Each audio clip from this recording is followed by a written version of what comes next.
Merci beaucoup. Bonsoir à tous. Bonsoir à tous les Sénégalais qui nous suivent aujourd'hui. Nous sommes réunis pour nous prononcer sur quelques aspects de la vie politique nationale. Je commencerai mon propos par dénoncer, regretter et condamner fermement la barbarie de la gendarmerie nationale sous commandement du général Moussa Fall, habitué à ces comportements, sur les populations civiles de Taïba Ndiaye hier soir lors de mon passage dans cette localité dans le cadre du Nemekoutou. M. Moussa Fall, sous commandement d'Antoine Diom, est habitué des faits. Sa conception de la gendarmerie se résume à la brutalité extrême contre les civils.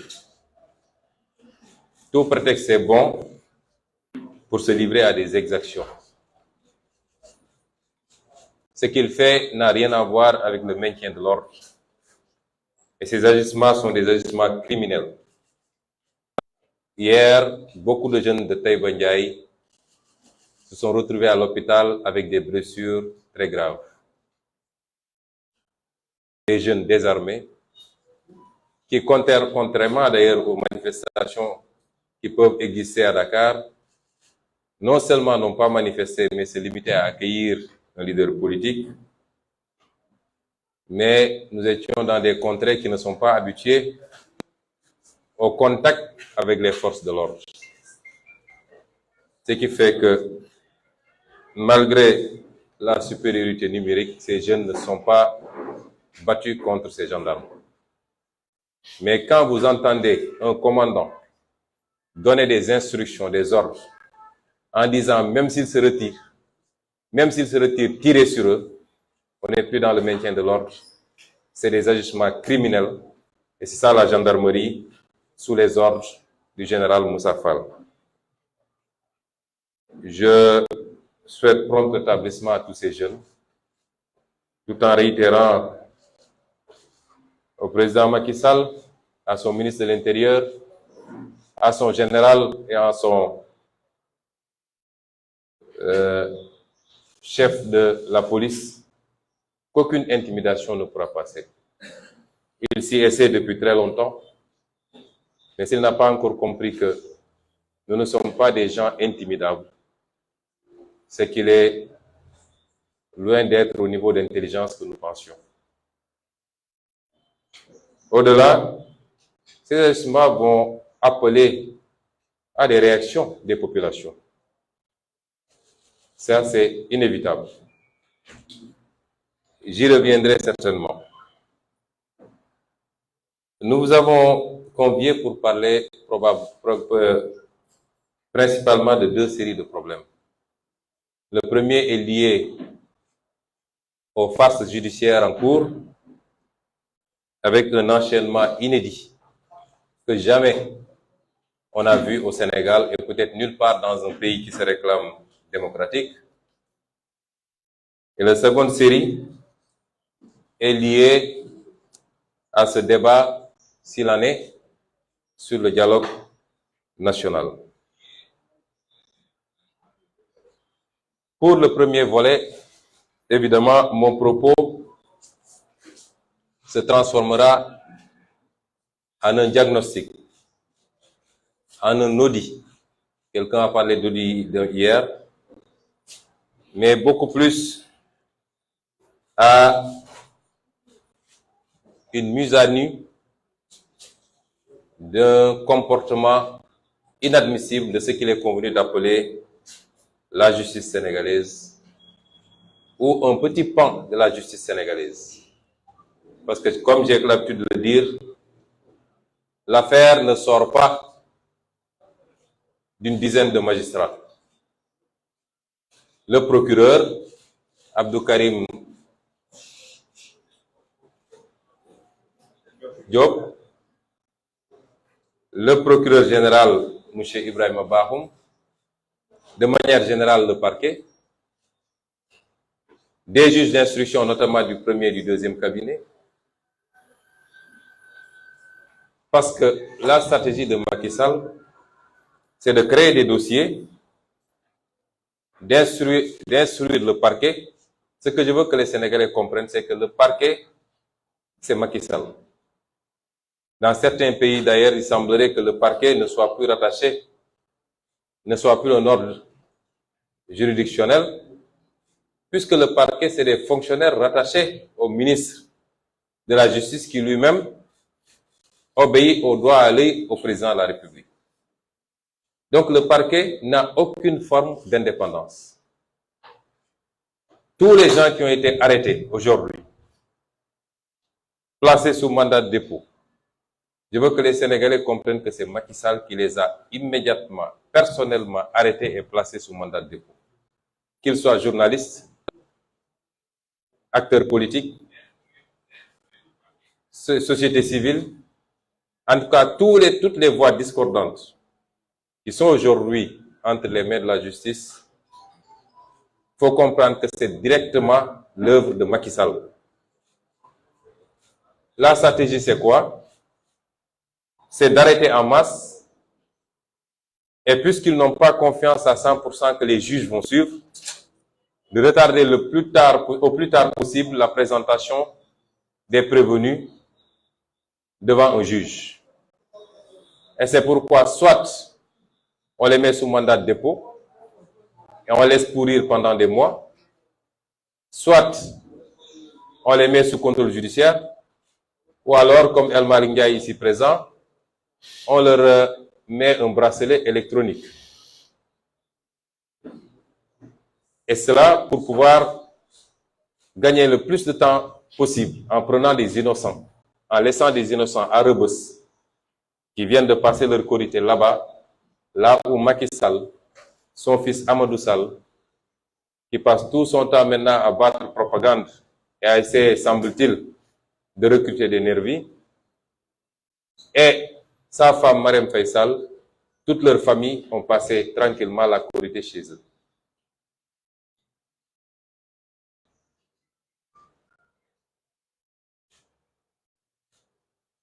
Une fois que la procédure est lancée, la seconde phase pour Macky Sall, c'est de se donner les moyens de trouver impérativement des juges suffisamment dociles, suffisamment couchés pour accepter de finir la sale besogne en prononçant des condamnations. Et vous comprendrez pourquoi cette frénésie dans les affectations des juges ces derniers temps. Il y a à peine 2 mois, il a procédé à un vaste mouvement en passant par les consultations à domicile. Et il y a à peine 1 semaine, il a procédé encore à des mouvements. Parce qu'il est à la recherche de juges qui accepteraient de faire ce qu'il veut, principalement pour Ousmane Sonko, mais également pour tous ces détenus politiques, dont il ne sait désormais plus quoi faire. Tout ceci me ramène à dire simplement que la justice est devenue l'un des maux les plus profonds de la société sénégalaise.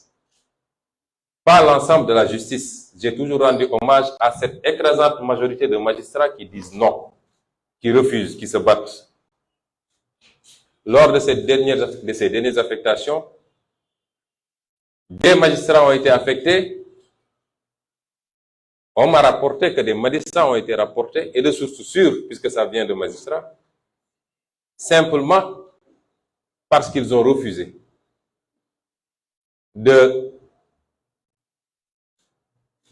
demander dans leur plaidoirie une condamnation à 2 ans ferme à mon encontre pour un dossier simplement supposé de diffamation.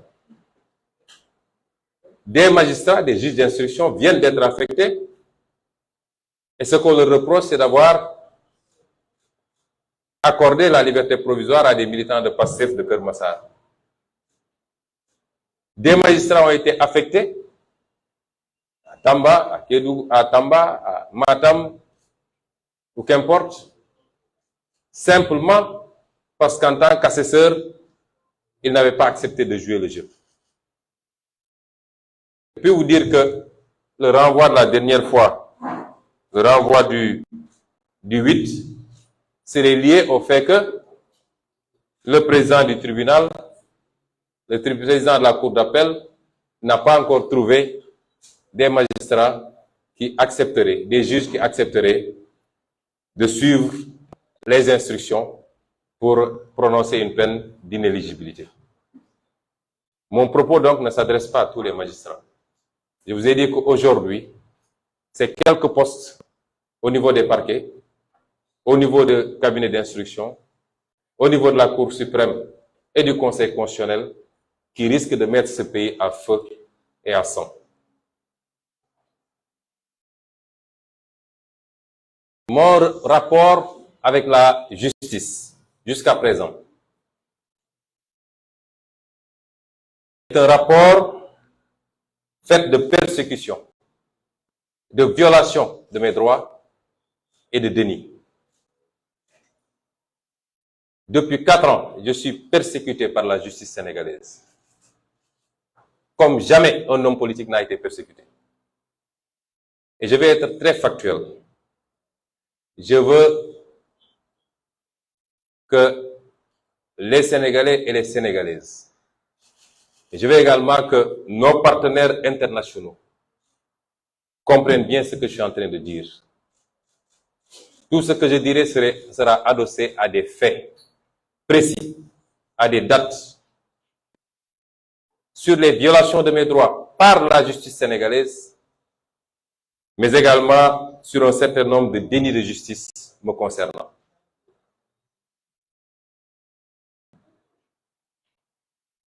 Vous vous rappelez dans quelles conditions j'ai été radié de la fonction publique en 2016, sans que mes droits élémentaires n'aient été respectés.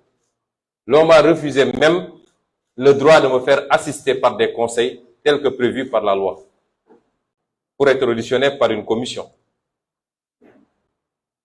C'était la première grande violation et qui a été validée par la Cour suprême quand on l'a saisie pour s'en plaindre. Ensuite, lorsque ce complot a éclaté, parce qu'il ne fait l'ombre d'un doute dans la tête d'un seul Sénégalais de l'évidence du complot, j'avais été convoqué alors que je bénéficiais de mon immunité de député. Le ministre de la Justice, donc Macky Sall, ordonne le procureur qui saisit la section de recherche pour que je sois convoqué, alors que la loi, la Constitution, comme la loi organique sur l'Assemblée nationale, disent qu'aucun député ne peut être poursuivi, arrêté ou condamné sans que son immunité ne soit préalablement levée, sauf en cas de flagrant délit.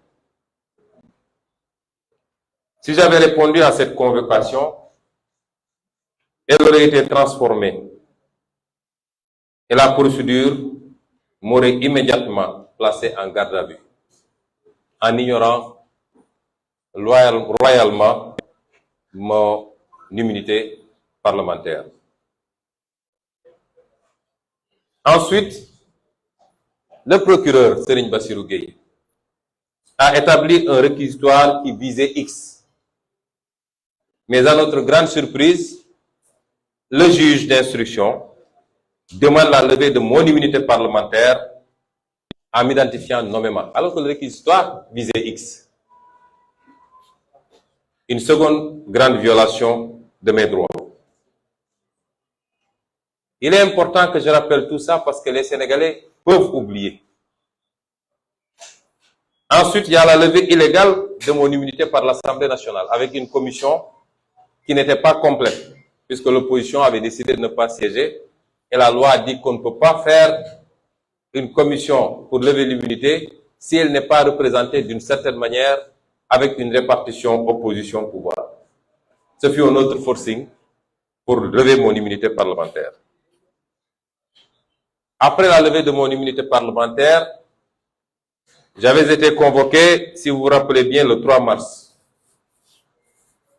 Et en me rendant au tribunal comme tout citoyen convoqué, mon convoi a été bloqué au niveau de Mermoz et d'autres procédures. J'ai été arbitrairement arrêté et détenu pendant 6 jours à la section de recherche et d'autres procédures ont été ouvertes, notamment pour troubles à l'ordre public, mais également appel à l'insurrection, participation à une manifestation non autorisée. N'eût été la détermination du peuple sénégalais entre le 3 mars et le 8 mars, je ne serai pas là devant vous à faire ce présent point de presse. Et étant en garde à vue à la section de recherche, le juge d'instruction m'envoie un mandat de comparution, ce qui est illégal. Et il m'entend hors présence de mes avocats conseils, auxquels le juge d'instruction avait refusé l'accès au bureau. Il a fallu tout le tintamarre que vous connaissez et que les avocats aient failli défoncer la porte pour que le juge daigne ouvrir, mais après m'avoir entendu, sans la présence de mes avocats. Une autre violation flagrante de mes droits. Ce qui m'est reproché souvent, c'est que quand je vais répondre au tribunal, il y a des Sénégalais qui sortent pour m'accompagner. Je rappelle que lorsque, du temps de Abdoulaye Wade, un ancien Premier ministre avait été convoqué, il a fait une procession en passant par toutes les rues de Dakar à Sandaga pour aller répondre. Mais je rappelle que Macky Sall lui-même, quand il avait été convoqué, il s'est fait accompagner par une nuée de ses militants et pire encore, il roulait en sens interdit avec ses militants pour aller au tribunal. Et aujourd'hui, il nous dénie cette possibilité au point de se livrer à des comportements d'une violence extrême. À l'issue de cela,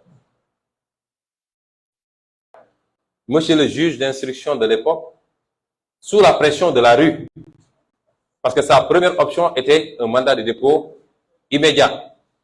Et c'était le réquisitoire d'ailleurs du procureur de la République. C'est uniquement sous la pression de la rue qu'il a changé d'option pour me mettre sous contrôle judiciaire. Lequel contrôle judiciaire est arrivé à expiration au jour de la signature de l'ordonnance du juge d'instruction. Mais de manière illégale, jusqu'à présent, on me refuse mon passeport, on me refuse tout déplacement en violation de mes droits les plus élémentaires. Depuis plus de 2 ans, j'ai demandé la levée du contrôle judiciaire, sans suite. Pire encore, 2 ou 3 demandes ont été introduites pour nous permettre de voyager et souvent le juge n'a même pas daigné répondre. La dernière demande qui a été déposée sur la table du juge Maham Diallo, il n'a même pas daigné répondre. Alors que la loi lui fait obligation de répondre à ces demandes.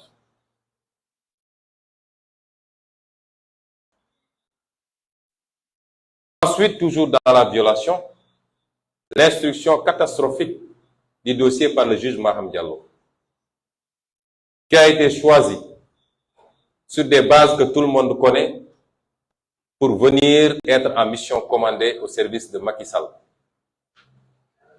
Peut-être c'est une histoire de parenté, peut-être c'est une histoire d'argent, peut-être c'est une histoire de pression. Ce qui est constant, c'est que lui, Maham Diallo, sait qu'il n'a pas fait une instruction dans ce dossier. Il ne remplissait pas les conditions minimales pour gérer ce dossier, puisqu'il s'était prononcé 1 an et demi à l'avant sur ce dossier, en publiant un article à charge contre moi. Il ne pouvait plus présenter les garanties minimales d'impartialité pour instruire ce dossier. M. Maham Diallo a fait fi de tous les éléments qui montraient que c'est un complot, une farce et un mensonge récupéré par l'État du Sénégal. Un certificat médical que tous les Sénégalais ont vu. Un gynécologue qui témoigne et qui émet plus qu'un doute et qui est menacé tous les jours et qui, avec des éléments à l'appui, en preuve, montre qu'il y a eu tentative de corruption sur sa personne par le juge, l'avocat Sow et M. Mamour Diallo. De faux prélèvements qui disparaissent, perdus dans la nature. Il a fallu que le juge, 2 ans plus tard presque, mette la pression, fasse un forcing pour obtenir un avis du centre. Ça veut dire que ça n'a respecté aucune procédure. Une enquête interne de la gendarmerie qui établit le complot et qui implique le procureur Bassirou Gueye dans la manipulation du PV. Des audios présentés par le dénommé M. Signas et confirmés par la plaignante qui, devant le juge, dit que c'est ma voix, effectivement, c'est moi qui l'ai dit, mais je plaisantais. Des témoignages qui impliquent Macky Sall directement. Tout ça est dans les PV, dans le dossier. Les témoignages des autres personnes qui étaient présentes, qui sont tous à décharge.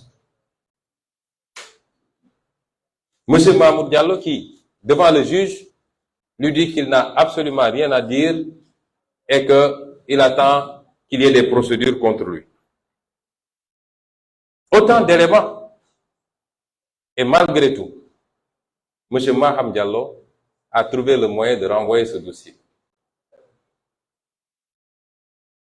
Je veux dire que je ne suis pas surpris d'ailleurs par l'autre dossier qu'on agite et pour lequel on retient un de vos collègues, messieurs les journalistes, concernant M. Frédéric Napel, qui est un acolyte et un complice de M. Maham Diallo. Je détiens des éléments sonores où ce monsieur lui-même dit que c'est M. Maham Diallo qui l'a fait venir de Guinée-Bissau pour assurer sa sécurité, qui lui a demandé d'assurer la sécurité de la plaignante, qui, dans cet audio, affirme même intervenir dans le cadre d'un prévenu qui aujourd'hui est en détention, qui a été arrêté pour trafic de faux billets pour plus d'1 milliard et qu'il dit qu'il intervient pour le compte de M. Maham Diallo pour que ce prévenu-là soit traité autrement. Allant jusqu'à promettre à ses interlocuteurs de leur donner leur part dans le butin. Et dans cet audio, ce monsieur va jusqu'à dire que l'ancien Semga préparait un coup d'État pour le 3 avril passé et que c'est lui qui a empêché ce coup d'État et qui en a parlé à M. Macky Sall. C'est ces gens-là qui, aujourd'hui, fréquentent le bureau du doyen des juges et servent de relais entre lui et autre chose.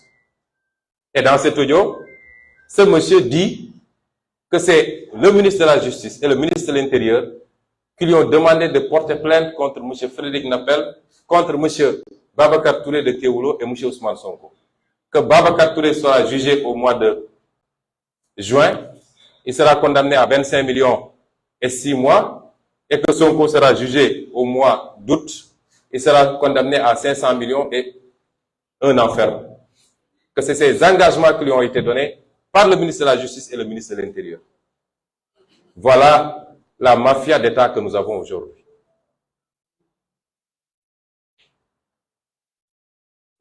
Toujours dans le registre de la violation de mes droits, le fait systématiquement de barricader non seulement plus ma maison, mais tout mon quartier. J'en profite pour présenter encore une fois mes excuses à tous les habitants de Keur-Gorgui, qui sont aujourd'hui les principales victimes de M. Macky Sall. À chaque convocation, même à chaque réunion, c'est tout cité Keur-Gorgui qui est barricadé, gazé, jusque dans les structures de santé. Ma famille qui est empêchée de d'aller à l'école, d'aller travailler, sans aucune base juridique des violations flagrantes que nous vivons tous les jours et que tous les Sénégalais observent. La brutalité physique contre ma personne. Le monde entier a assisté au bris de la vitre de ma voiture le 16 ou le 8 février. 8 février,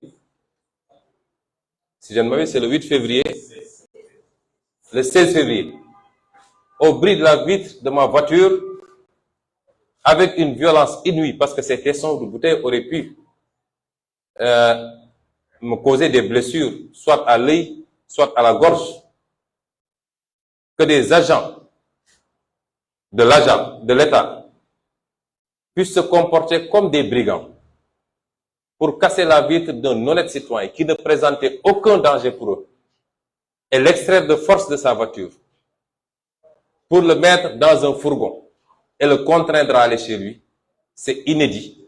Ça ne s'est jamais vu dans une démocratie. Et tout le monde a assisté à cela.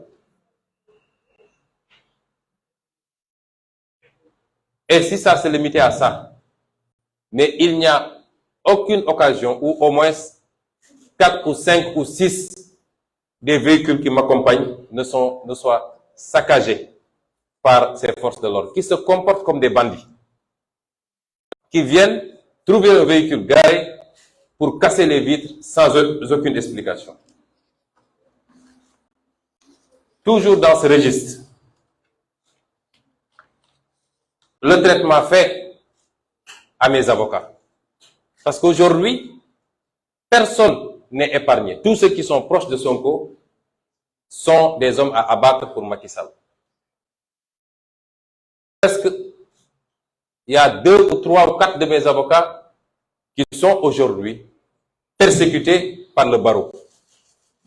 Ils n'aimeraient pas que j'en parle. Je n'ai pas appris d'eux. Aucun d'eux ne m'en a parlé directement. Mais j'ai eu l'information que Maître Ousseynou Fall, Maître Abdinar, Maître Babacar Ndiaye, Maître Abdoulaye Tal, etc., Maître Clédor Ciré, quasiment tous mes avocats sont sous le coup de poursuites de la part du barreau. Ce même barreau qui refuse de faire son travail parce que j'ai écrit moi au barreau. Avec l'arrêt de la Cour d'appel, l'arrêt définitif de la Cour d'appel de Paris, qui montrait qu'un de leurs collègues a fait l'objet d'une condamnation définitive pour agression sexuelle et qu'il ne doit plus exercer le métier d'avocat. Et le barreau ne veut pas prendre les mesures qui s'imposent. On fait des simulacres de procédure pour dire aux Sénégalais qu'il a un sursis, etc. Alors que ce monsieur ne doit plus plaider en tant qu'avocat. C'est les textes du barreau. Je ne l'ai pas inventé. Le drame avec Macky Sall, c'est qu'il ne laisse plus aucun segment. Aucun segment.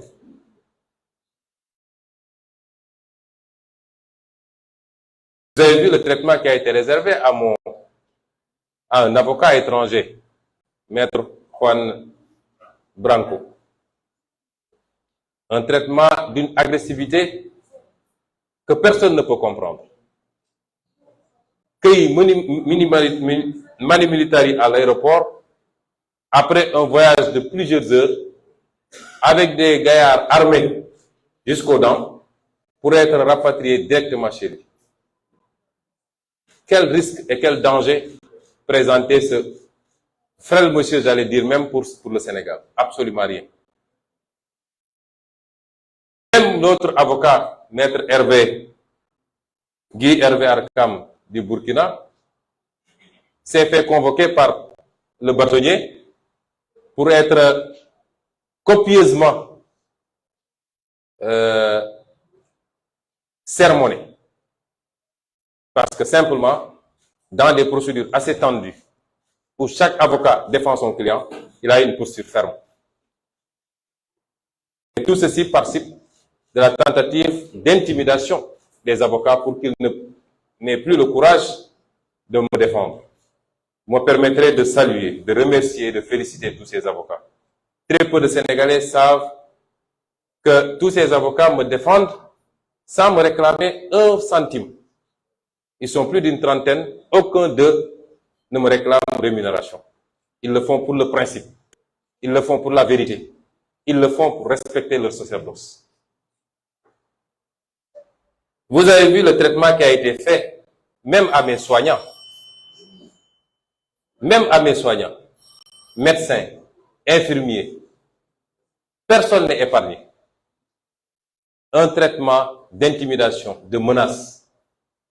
Même la pauvre femme qui m'a accueilli le jour où je suis allé à la clinique, qui n'a fait que m'accueillir, me poser 3 ou 4 questions.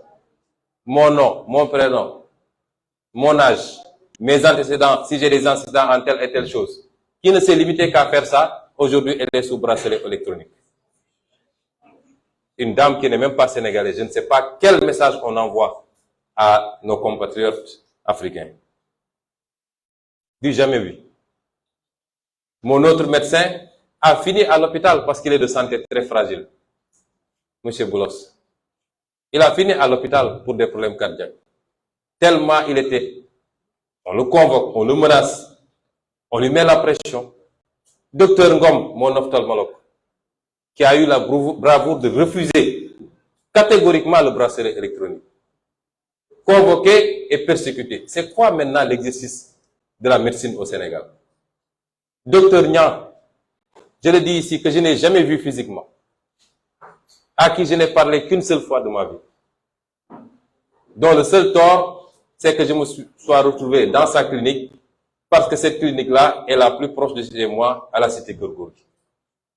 Et c'est le début de tous ces problèmes jusqu'à présent. Les autres ont été convoqués. Docteur Cissé, tous les autres, Docteur Awandoy, simplement parce qu'ils sont des médecins qui ont eu à consulter Ousmane Sonko. La traque et les arrestations tous azimuts de nos militants, sympathisants et de toute voix discordante.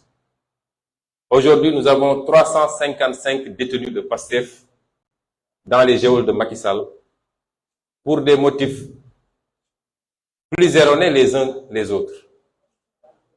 Un simple texte. Moi, j'ai repris le texte de Bassirou Diomaye. Il a raison de dire qu'il y a une clochardisation de certains magistrats. Je le dis ici et je l'assume. Et c'est pour ça qu'il est détenu aujourd'hui. Et ils font Flores dans ce cas-là, les Fadiroutal, etc. Des gens qui ne sont pas officiellement de PASTEF, les Cheikh Omar Diagne, les Karim, etc. Je parle les Niddoff, ainsi de suite. Tous ces gens-là aujourd'hui, est-ce que les Sénégalais sont en train de se rendre compte de ce qui se passe? Est-ce que ça ne crée pas un sentiment de révulsion, de révolte vis-à-vis de ce que Macky Sall est en train de faire? Et nous sommes tous là en train de regarder le monstre avancer, chaque jour un pas de plus vers son objectif, c'est-à-dire instaurer une dictature au Sénégal. Faire de sorte que les gens n'oseraient parler que dans le sens de ses intérêts et de ce qu'ils veulent entendre.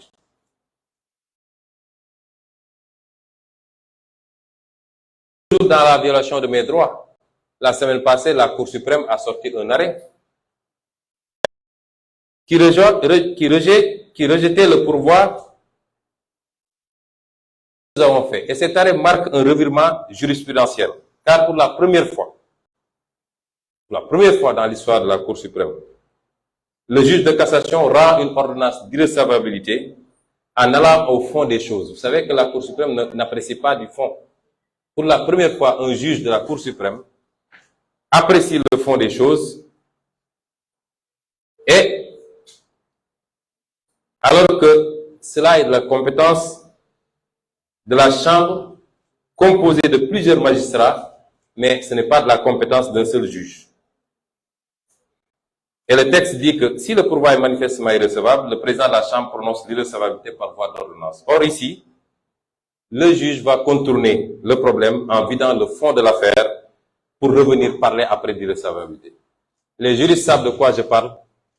Juristes universitaires, avocats, magistrats, tout le monde sait que ça c'est une mascarade que la Cour suprême vient de faire.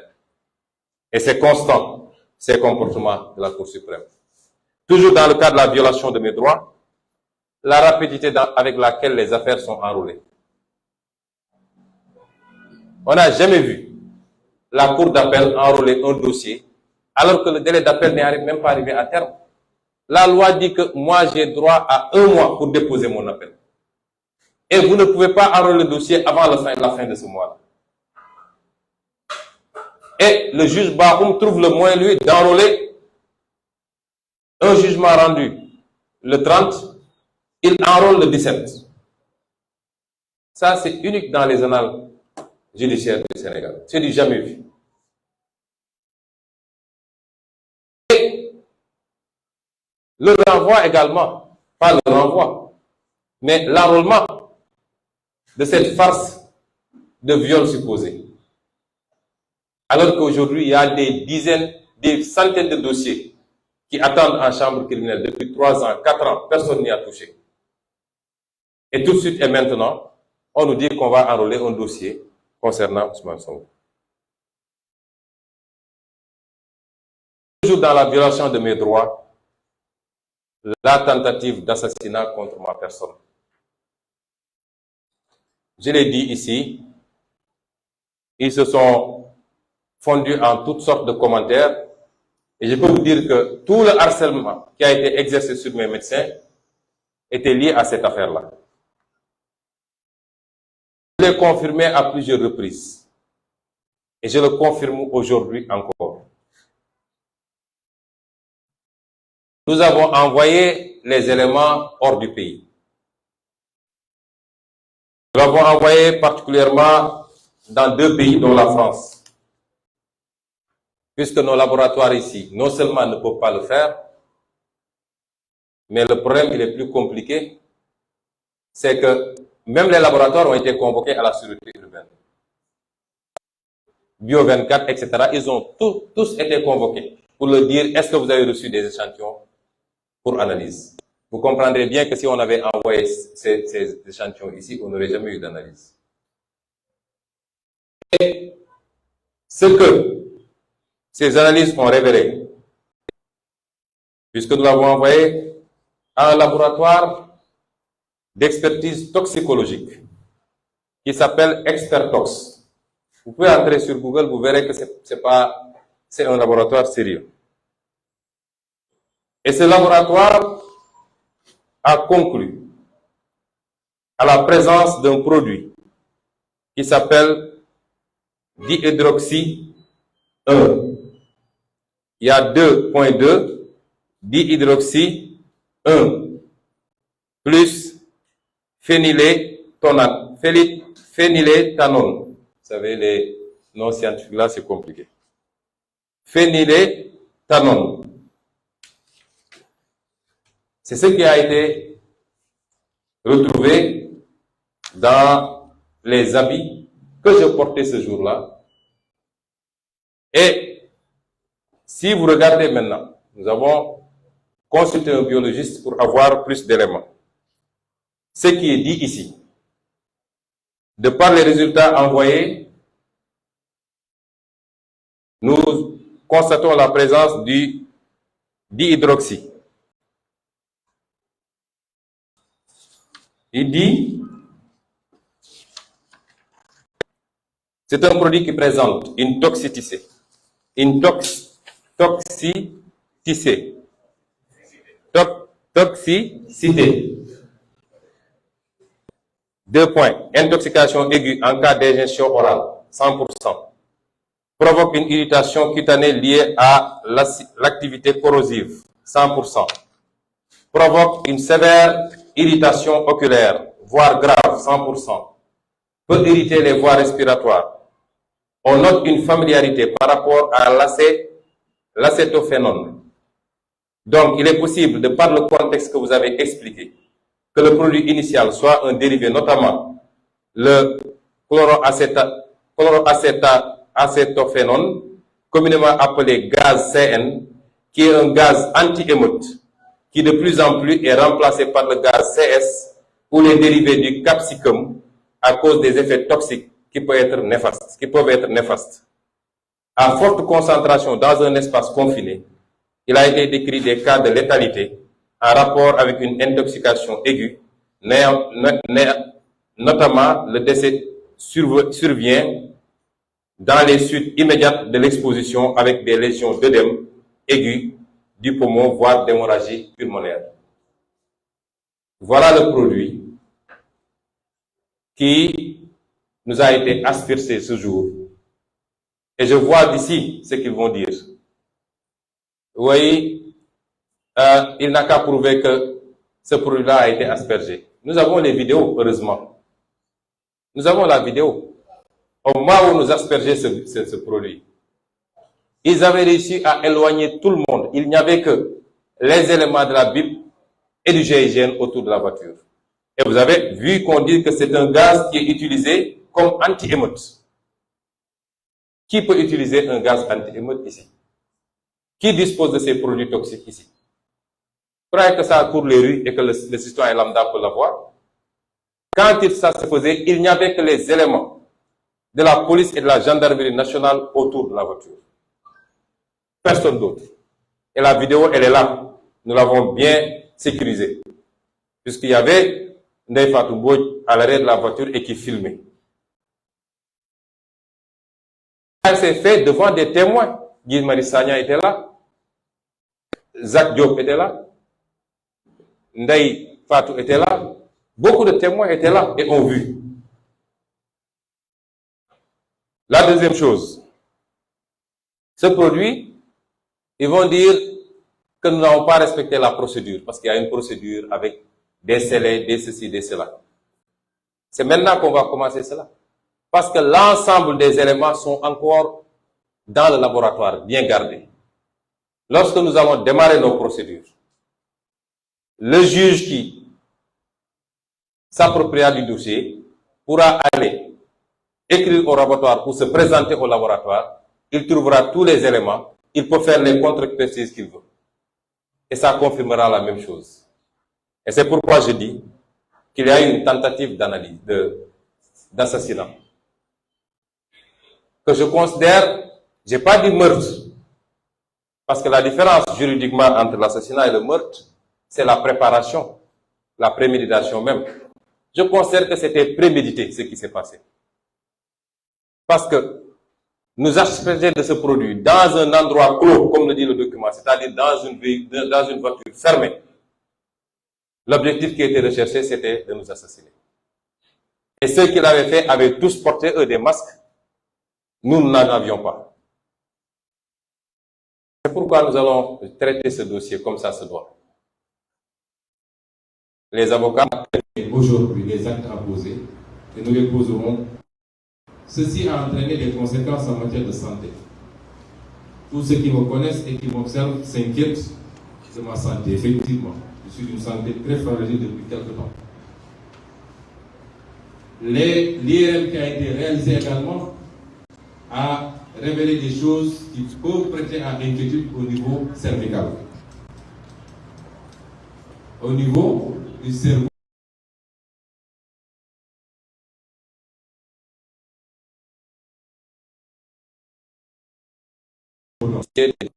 Beaucoup plus approfondi. Mais avec la dictature de Macky Sall, qui aujourd'hui nous empêche de sortir du territoire, nous sommes obligés de gérer. Mais je voudrais dire à tout le monde que je tiens Macky Sall pour responsable de tout ce qui pourrait m'arriver. Et je demanderai à tous mes proches, politiquement, familialement, et toutes sortes de proximité, de se donner les moyens de rendre tous les coups qu'on nous a donnés si ça continue comme ça. Je l'avais dit, c'est ça le sens du Gatsa-Gatsa. Nous ne pouvons pas être dans un pays où Macky Sall pense que lui, son fils, sa femme ont plus droit à la sécurité, à la vie paisible que tous les autres. Je suis père de famille. J'ai des époux, j'ai des enfants. J'ai droit à ce minimum. Et depuis des semaines et des mois, tout le Sénégal assiste à cette persécution de Macky Sall, prolongée par Antoine Diop, Ismaël Madior Fall, le général Fall, M. Yak et tous ceux qui exécutent. Plus maintenant, quelques magistrats qui s'adonnent à cela. Quel que soit mon état de santé, je ne baisserai jamais les bras. Ce combat, nous allons le continuer. Je continuerai mes tournées. Je continuerai mes activités jusqu'à la fin parce que nous nous sommes engagés pour cela. C'est un sacerdoce. Les délits. Je vous ai parlé des violations de mes droits. Mais à côté, il y a des délits. Cette même justice qui s'acharne contre moi n'a jamais accepté d'instruire mes plaintes. Jamais. Jamais. Depuis ma radiation, en 2016. Ensuite, nous avons le cas de notre sœur Maria Massaya, assassinée sauvagement en 2017. Jusqu'au moment où je vous parle, la justice sénégalaise refuse de connaître et de traiter de ce dossier. La plainte sur les 94 milliards contre M. Mamoud Diallo, que j'ai déposée le 4 mai 2018, sur la table du procureur Abdou Karim Diop, sait que cette plainte est sur sa table. L'OFNAC a sorti un rapport pour dire que tout ce que Sonko a dit est vrai. Et la justice refuse de traiter ce dossier. La même plainte que j'ai déposée après au niveau du doyen des juges d'instruction, le 20 août 2019. Et il a considéré que je n'avais pas qualité à agir alors que je suis un citoyen sénégalais, député de surcroît en ce moment. Donc, ayant totalement le droit de dénoncer des faits de corruption, des faits de détournement des deniers publics ou des faits d'escroquerie, plus particulièrement, comme l'a dit le rapport de l'OFNAC. J'ai déposé le 5 janvier 2003 des plaintes contre le groupe des comploteurs. D'abord, auprès du procureur général de la Cour d'appel contre Maître Gabisso, puisque vous savez que les avocats bénéficient de privilèges juridictionnels. J'ai déposé également contre les sieurs Mamoud Diallo, Mbaye, de M. Mbaye là, Sidi Ahmed Mbaye et la dame Adissa. J'ai déposé des plaintes pour complot avec des faits précis, des éléments audio, des actes, des relevés téléphoniques. Jusqu'à présent, le juge refuse, le procureur, les procureurs refusent de connaître de ces dossiers. J'ai déposé une plainte au niveau de l'IGAJ et de la Cour suprême le 8 novembre 2022 contre M. Serigne Bassirou Gueye, avec des faits très précis. La justice refuse de traiter cela.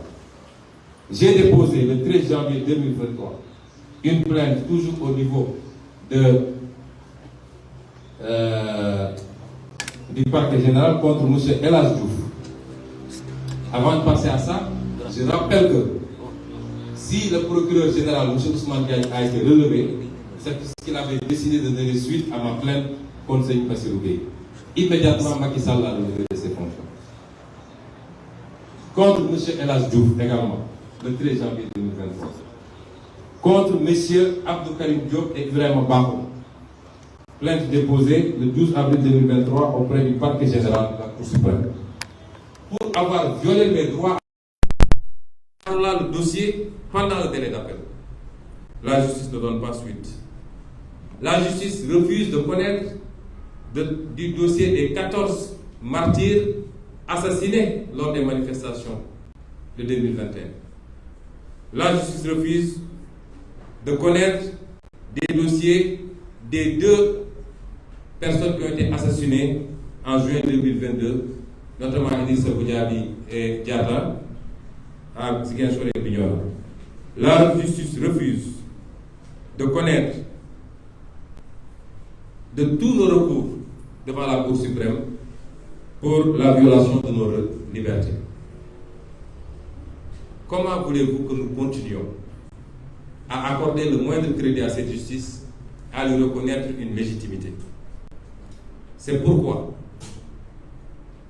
je demande solennellement à chacun de prendre ses responsabilités désormais.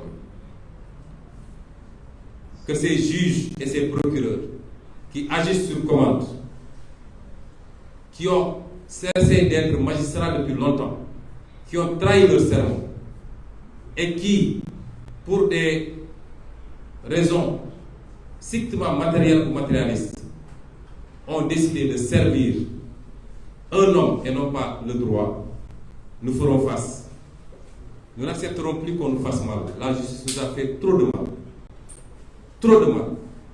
Il n'y a pas plus d'injustice que celle qui consiste à se cacher derrière la loi ou une institution pour faire du banditisme.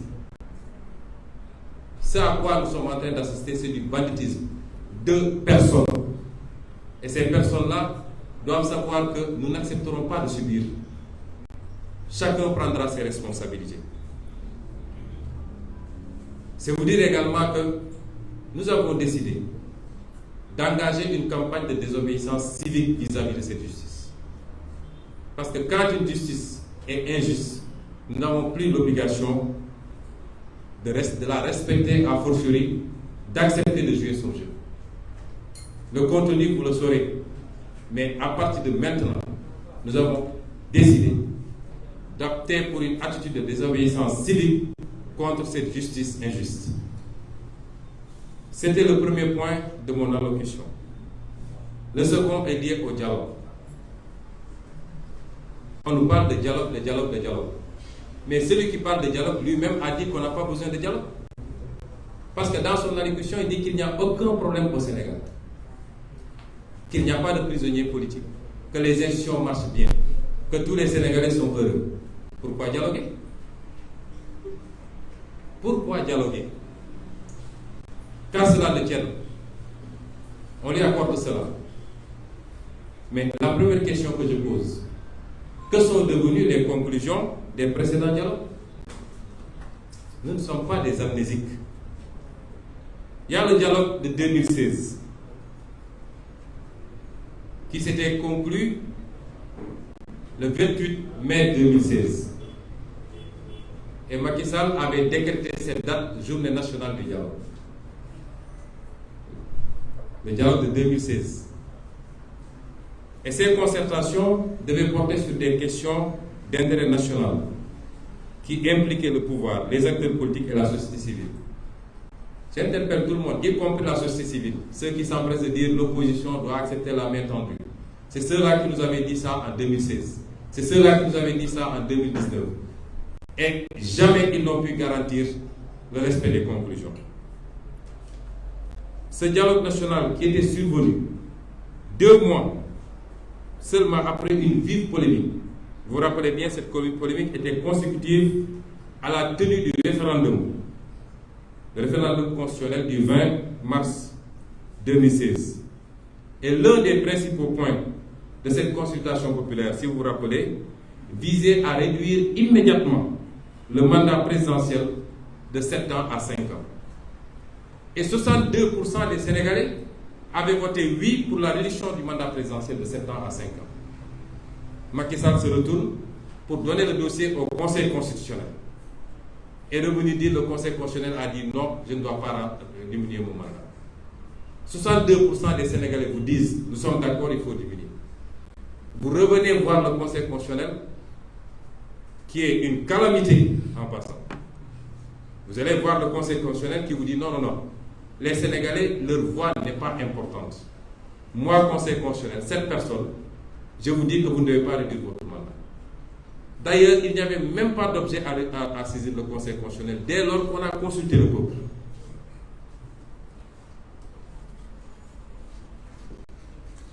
Alors, le second dialogue, c'est le dialogue qui s'est déroulé du mois de mai 2019 au mois de juin 2021, qui a connu une pause à cause de l'épidémie, la pandémie du Covid, dirigé par M. Famara Ibrahima Sagna, mais dont le pan le plus important était dirigé par Feu Général Niang. Alors, je veux bien qu'on s'écoute. Qu'est-ce qui avait été demandé par l'opposition à l'époque? 1. La suppression du parrainage, à défaut de le réformer pour le conformer aux standards de démocratie. Instaurer le bulletin unique pour combattre la corruption électorale et rationaliser les dépenses publiques liées à l'organisation des élections. Instaurer un financement public des partis politiques pour plus de transparence et pour éviter qu'il soit la porte ouverte à des puissances étrangères. Modifier le code électoral dans le sens de permettre l'accès et le contrôle permanent du fichier électoral par la classe politique. Dissoudre la Sénat, dessaisir le ministre de l'Intérieur et créer une autorité chargée de l'organisation des élections. Discuter de la mise en place d'un cadre normatif de l'action politique et citoyenne. Renforcer les droits fondamentaux des citoyens et les libertés des acteurs politiques. Prendre des mesures pour apaiser l'espace politique. C'est de ça qu'on est en train de parler encore. C'est de ça qu'on est en train de parler. Les résultats de ces discussions, c'était quoi? Parce que c'est important qu'on parte de faits réels. Parce que sinon, Macky Sall, il croit que les Sénégalais sont complètement amnésiques et qu'à chaque fois, il peut reprendre les mêmes démarches en comptant sur l'oubli des Sénégalais. C'est pourquoi il est important que je rappelle tout ça. Les résultats de ces discussions sur le parrainage, le camp du pouvoir a défendu le statu quo. Et ceci, malgré la recommandation des experts évaluateurs qui avaient proposé à ce que le parrainage soit réformé pour le conformer aux standards modernes en la matière. Le camp du pouvoir avait refusé. Aujourd'hui, il dit qu'il est prêt à discuter sur le parrainage. Et je vous dirai pourquoi. Et malgré une décision de la Haute Cour de justice de la CEDEAO qui a conclu à l'illégalité du mécanisme de parrainage. On est dans un espace communautaire. La CEDEAO a réglé ce problème. Pourquoi dialoguer de ça? Il a refusé, malgré tout. Et malgré également les recommandations du rapport de la mission d'observation de l'Union européenne qui demande la réforme du parrainage.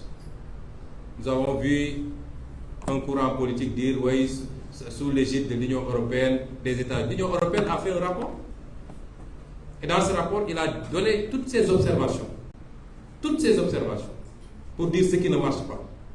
Et ce qu'elle pense mériter d'être changé. Pourquoi revenir dialoguer sous l'égide de l'Union européenne alors que l'Union européenne a fait un travail de 2019 à 2021 pour nous sortir le rapport?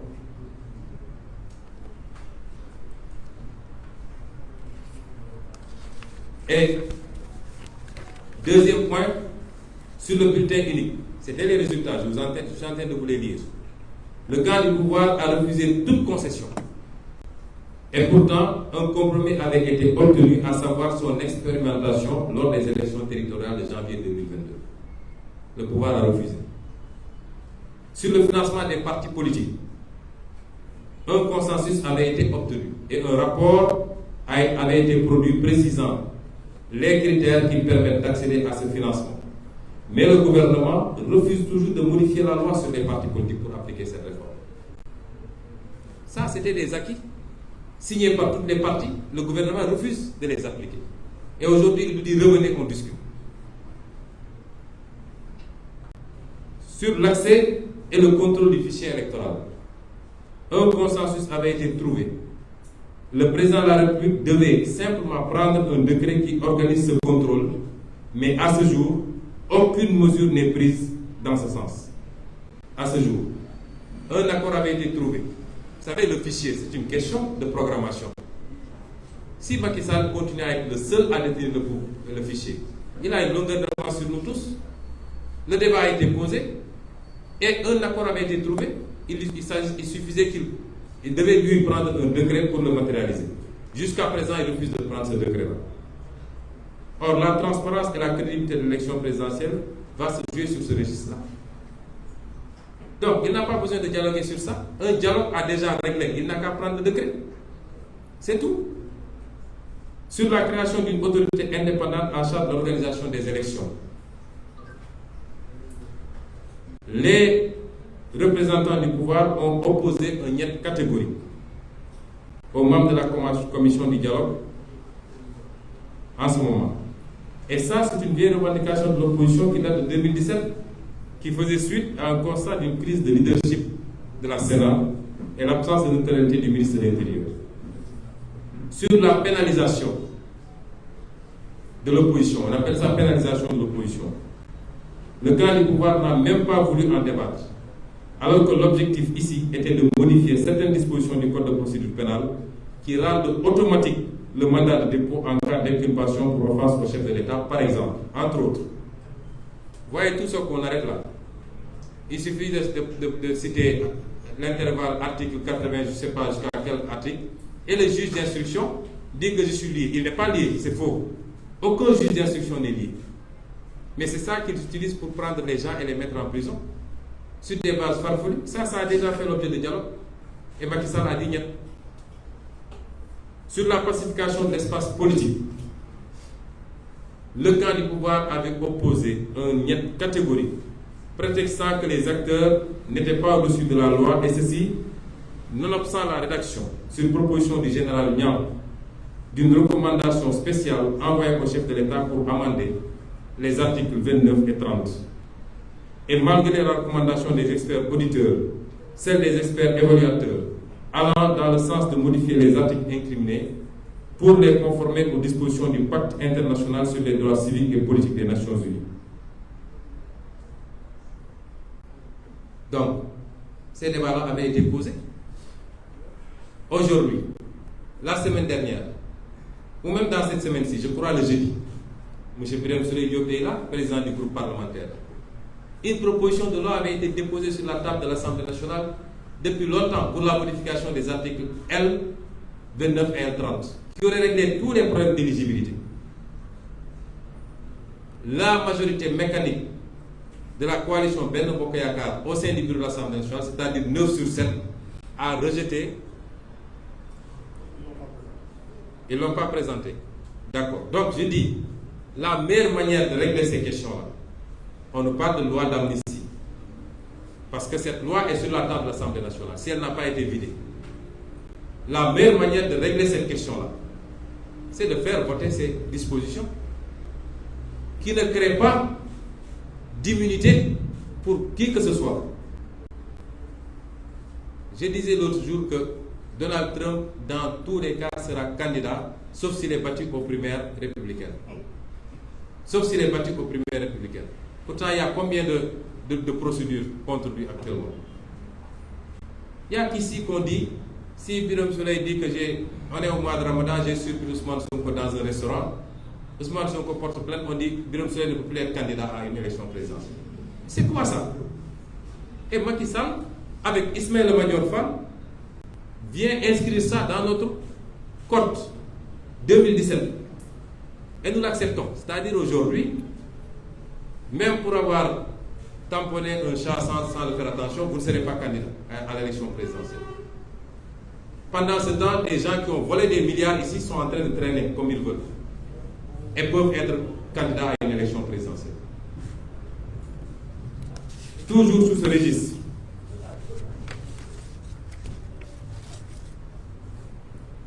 Il faut noter que le précédent dialogue politique nous avait coûté plus d'1 milliard. Plus d'1 milliard. Avec 1 milliard, combien de salles de classe on peut construire? Combien de postes de santé on peut construire? Ils prennent 1 milliard pour faire ce dialogue. Nous, on avait dit qu'on n'y va pas, parce qu'on sait que c'est une mascarade. À chaque fois que Macky Sall a fait un dialogue politique, c'est qu'il a deux objectifs. Le premier dialogue politique, c'était pour faire un arrangement et libérer un détenu. Le second dialogue politique, c'était pour avoir la possibilité de repousser les élections locales. C'est tout. Et je vous dirai cette fois-ci qu'est-ce qu'ils recherchent. Mais de tous ces dialogues-là, vous savez qu'est-ce qu'on a obtenu? Qu'est-ce qui a été réellement appliqué? C'est deux choses. Et ça, c'était des points défendus par le pouvoir. Le premier, c'est le report des élections locales. Et le second, c'est la suppression du parrainage lors des dites élections locales. Il y en a 3 même, excusez-moi. Et le troisième point, c'est l'élection au suffrage direct des présidents des exécutifs locaux, les maires et les présidents de conseil départemental. Les deux dialogues réunis, avec tout ce qu'on a mis comme argent, comme tintamarre, on réunit les autorités religieuses, la société civile, les partis politiques au palais, on fait beaucoup de tintamarre. C'est pour obtenir ça. Si vous me dites, je veux dialoguer avec vous, reconnaissez d'abord qu'il y a un problème. Là où il n'y a pas un problème, on n'a pas besoin de dialoguer. Deuxièmement, envoyement des TDR pour que je sache de quoi il est question. Troisièmement, mais faisons l'évaluation des dialogues passés. S'il y a des choses qui étaient déjà réglées par ces dialogues-là, ce n'est pas la peine de dialoguer. On va demander que ça fasse l'objet d'application, c'est tout. Mais on va encore réunir des gens pour faire du théâtre et parce que Macky Sall a ses objectifs à lui. Et comment peut-on dialoguer sérieusement aujourd'hui sans évacuer la question préjudicielle fondamentale? Macky Sall ne doit pas être candidat une troisième fois. Comment peut-on dialoguer sans poser cette question préjudicielle?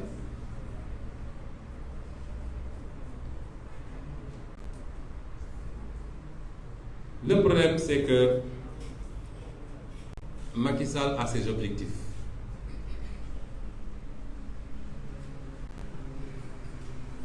Mais il pense que pour avoir ce qu'il veut, il faut qu'il ait un moyen de chantage sur chacun.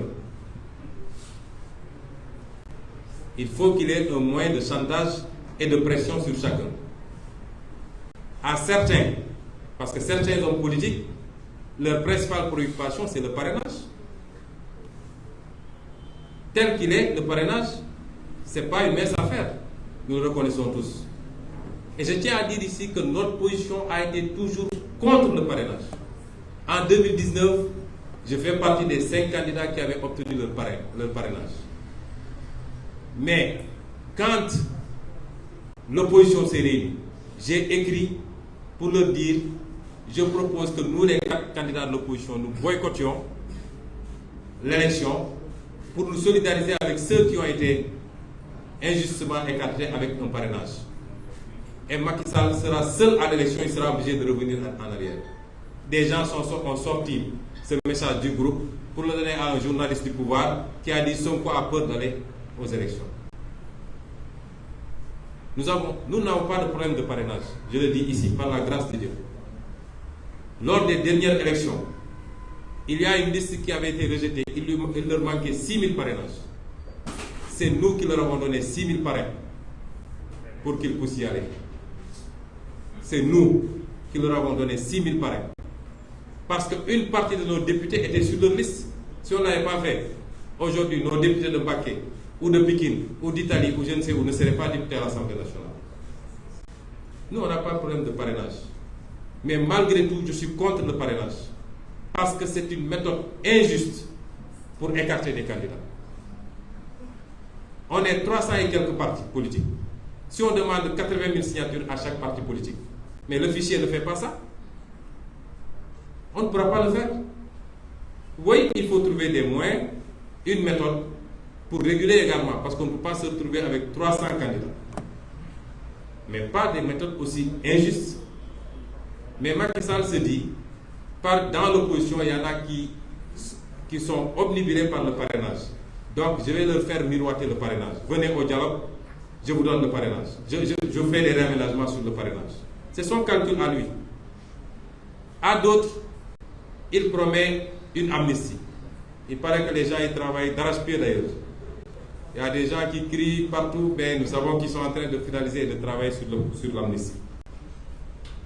Et quand il s'agit maintenant de Pastef et de Ousmane Sonko, il se dit, je vais faire le maximum de prisonniers politiques. Et je vais lui ouvrir un tas de dossiers judiciaires pour lui dire, bon, il y a le dialogue, ça y est. Moi, je parle de moi. Mais il se trompe. Nous, on ne subit jamais de chantage. Et on ne négociera jamais avec un pistolet sur la tempe. C'est une question de dignité et d'honneur. Il n'a rien compris. Parce que lui, il fonctionne comme ça, il pense que tout le monde est comme ça. Tout ce qu'il est en train de faire, c'était pour avoir une monnaie d'échange. En se disant que, oui, s'ils viennent, je libère quelques prisonniers, je libère les prisonniers, je dis aux gens, levez le coude un peu par rapport au dossier judiciaire. Il n'a rien compris. On ne fonctionne pas comme ça. Nous ne sommes pas à ce niveau. Et j'ose espérer que nos partenaires politiques, le F24 en particulier, Je crois que la position sera claire de toute façon. Le Yewwi Askan Wi, la société civile, tous ceux qui se battent pour des principes ne vont pas accepter cette tentative d'avilissement de l'engagement politique. Je te tiens ici, fais ceci, je te donne ça, laisse ça. Nous, on ne fonctionne pas comme ça.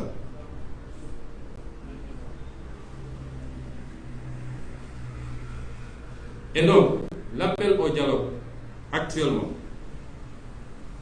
pour le peu qu'on enseigne sous ce format actuel, si je devais le résumer, du côté de Macky Sall, on va attendre de voir les réactions de chacun. C'est un appel au dialogue pour liquider ou isoler Ousmane Sonko et le Pastef. Premièrement, essayer de casser l'opposition en donnant un bonbon à chacun et essayer d'isoler Ousmane Sonko. Je rassure Macky Sall, il ne peut pas nous isoler. Parce que nous, au-delà des compagnonnages politiques, le lien que nous l'avons tissé avec le peuple sénégalais. Nous l'avons tissé avec le peuple sénégalais sur la base de la vérité, d'un combat adossé sur l'intérêt national, sur le patriotisme. Mais ce n'est pas avec des individualités ou des partis politiques. Nous voulons être avec tout le monde. Mais même si nous voyons personne, nous resterons ce que nous sommes et nous serons forts encore parce que nous sommes avec le peuple sénégalais. Le dialogue tel qu'il est conçu pour le moment, c'est un dialogue pour valider une troisième candidature anticonstitutionnelle. Et pour arriver à ces deux objectifs, je l'ai dit tout à l'heure, c'est de faire miroiter des concessions à la classe politique sénégalaise. Et je voudrais terminer pour prendre le peuple sénégalais à témoin. Ces deals de notre âge ont coûté trop cher au pays. Notre génération, en tout cas, ne peut pas entrer dans ces deals-là. Jamais. Nous endosserons, nous assumerons, mais nous ne serons jamais dans ces deals. Ce pays nous appartient. Nous le voulons dans la sérénité, dans la paix et dans le calme. Et c'est pourquoi nous avions pensé que Macky Sall aurait dû comprendre que pour son bien, le bien de ses proches, tout ce que les Sénégalais attendent de lui, c'est qu'il se présente à eux comme il s'était présenté à eux il y a presque 12 ans et aspirer à diriger le pays pour leur dire je vous remercie de m'avoir fait confiance pendant 2 mandats. Sur 17 millions de Sénégalais, il n'y en aura pas peut-être 3 de leur vivant qui pourront être présidents de la République. Je vous remercie de m'avoir fait confiance, de m'avoir accompagné. Je veux partir dans les meilleures conditions, continuer à vivre ma vie correctement, parce qu'après le pouvoir, il y a une vie. Demandez au président du Niger, demandez à Guéry Rawlings, demandez au président du Ghana, demandez. Je ne parle pas de l'étranger. C'est tout ce que les Sénégalais attendent de lui. À 10 mois de la fin de son mandat, ce n'est pas à lui de vouloir être maître du jeu pour dire qu'il distribue les cartes. J'ose espérer qu'il aura l'intelligence de le faire, parce qu'il ne peut pas gagner ce combat. Dans tous les cas, il va le perdre. Mieux vaut partir dans la dignité, dans la paix. Ici, il n'y a pas de rancune contre qui que ce soit. Moi, j'ai l'habitude de dire tout ce qu'on m'a fait, moi, et tout le monde sait qu'on m'a fait beaucoup de choses. Tout ce qui a été dirigé contre ma personne, je n'en retiens rien. Ce qui relève du bien commun, ça ne relève pas de ma responsabilité. Mais je n'instrumenterai jamais la justice, je laisserai la justice faire son travail correctement. Et c'est pourquoi également je lance un appel à toutes les forces vives regroupées au sein du F24, de notre coalition, à tous les Sénégalais, à tous ces Sénégalais encore debout dans leur domaine, qu'ils soient magistrats, FDS, syndicats, religieux, activistes. Je lance un appel aux ouvriers, aux artisans, aux domdara, aux transporteurs, aux acteurs de la pêche, aux éleveurs, aux enseignants. À vous, la jeunesse sénégalaise. À vous, surtout, la jeunesse sénégalaise. Je vous lance un appel. pour que nous ne rations pas encore ce virage, pour que nous soyons debout pour ce pays, pour que nous soyons prêts à faire les sacrifices qu'il faut pour sauver notre pays de la cupidité, de la boulimie, de l'amour inconsidéré pour le pouvoir. Cela relève de la responsabilité de chacun et chacune de nous tous Sénégalais.